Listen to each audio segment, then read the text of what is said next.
विदिशा के सम्राट Ashok technical institute में 250 किलो मेगावाट बिजली का सोलर एनर्जी के जरिए हो रहा उत्पादन।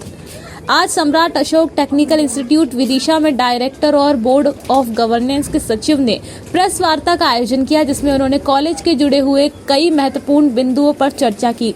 सबसे महत्वपूर्ण विषय पर उन्होंने कहा कि विदिशा जिले भर में SATI कॉलेज एकमात्र और पहले संस्थान बन गई है जो बिजली विभाग के बाद सबसे ज्यादा बिजली का उत्पादन करेगी।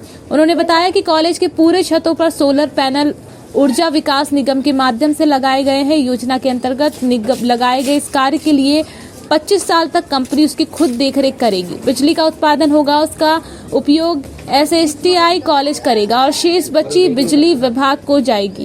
कॉलेज के लिए जो बिजली पहले 9 रुपए तक की मिलती थी, वह 3 रुपए 63 पैसे प्रति यूनिट मिलेगी। सोलर पैनल के अलावा कॉलेज में एडमिशन, छात्रवृत्ति, माइनर डिग्री और हाल ही में हुए प्लेसमेंट के बारे में भी डायरेक्ट योगेश जैन और BOG सचिव लक्ष्मीकांत मरखेड़कर द्वारा जानकारी दी गई। विदिशा से कोमल प्रसाद सेन की रिपोर्ट। आज एक तो संस्था के प्लेसमेंट के बारे में सारी डिटेल्स बताना थी, जो एक उपलब्धि भी है। इस बार प्लेसमेंट बेहतर हुए हैं, यद्यपि मार्केट का सिनेरियो IT इंडस्ट्री का बहुत अच्छा नहीं है। तो टोटल प्लेसमेंट जो है वो 314 है, या परसेंटेज में बोलें 76.21% बच्चे चयनित हो गए हैं विभिन्न कंपनियों में, राष्ट्रीय अंतर्राष्ट्रीय कंपनीज में। इसके अलावा और किन विषयों को लेकर चर्चा की गई? दूसरा, इसमें जो प्लेसमेंट में ही हाईएस्ट पैकेज जो है हमारा वो 12 लाख का है, एवरेज पैकेज जो है वो 5 लाख का है। तो अभी जो वर्तमान स्थितियाँ हैं, इसमें 5 लाख का एवरेज पैकेज बहुत अच्छा है। बड़ी NITs या NIT इंस्टीट्यूट्स हैं, उन्हीं के लगभग समानांतर चल रहे हैं इसको लेकर के।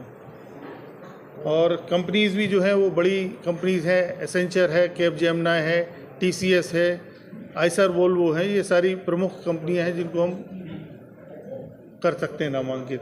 दूसरा हमारा एक प्रमुख विषय सोलर पावर प्लांट का इंस्टॉलेशन है, जो मध्य प्रदेश ऊर्जा विकास निगम लिमिटेड की रेस्को स्कीम के तहत इंस्टॉल हुआ है।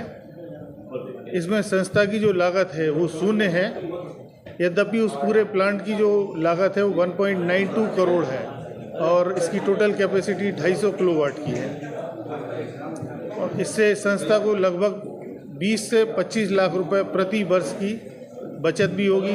साथ में एनवायरनमेंट का प्रोटेक्शन भी होगा, कार्बन फुटप्रिंट्स बहुत कम होंगे। तीसरा, स्कॉलरशिप जो है, इस बार मध्य प्रदेश शासन ने मेधावी छात्र योजना, छात्रा योजना के तहत जिन भी पेरेंट्स की आय 8 लाख रुपए है, उन सारे बच्चों के लिए सिर्फ शासकीय अनुदान प्राप्त संस्थाओं के लिए 12th में 70% होना चाहिए, मध्य प्रदेश बोर्ड में, MP बोर्ड में, CBSE बोर्ड में 85% होना चाहिए। JEE की जो बाध्यता पहले थी वो समाप्त कर दी गई है। JEE के परसेंटेज की कोई ज़रूरत नहीं है या रैंकिंग की कोई ज़रूरत नहीं है। उन सारे बच्चों की पूरी फ़ी वापस रिफ़ंड हो जाएगी मध्य प्रदेश शासन से, पूरी की पूरी फीस। तो ये मान लीजिए कि उस बच्चे को फ्री ऑफ कॉस्ट शिक्षा मिल जाएगी BE में।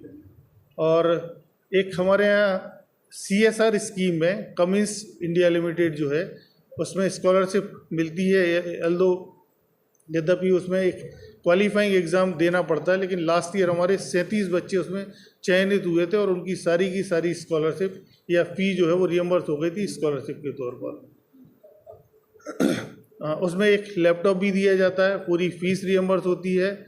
साथ में स्टेशनरी या जो भी उसके खर्चे होते हैं 10, 15, 20 हज़ार रुपये के, वो भी पूरे रिफ़ंड हो जाते हैं, रियम्बर्स हो जाते हैं।